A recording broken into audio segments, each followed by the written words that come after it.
Here's another way to beat the French, and this was Magnus Carlsen's favorite way to beat the French when he was 12 years old.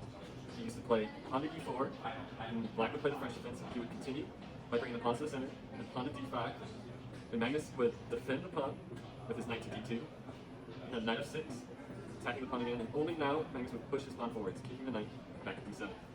Now in this position, Magnus would develop his bishop, aiming at this h7 square in case black does decide to castle soon. Black usually plays c5. Magnus would defend his pawn with the pawn to c3. And black's going to try doing the classic French setup of piling up on the d pawn.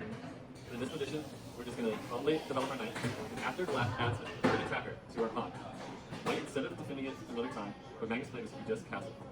Now this gives up a pawn for white, but after the ensuing trades, black's queen becomes a target for white's pieces.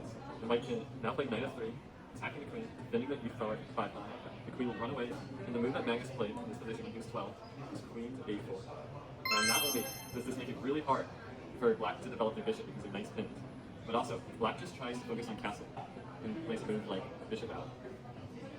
Well, the main idea now for white is to swing the queen over to the king side, attacking the unprotected g7 pawn.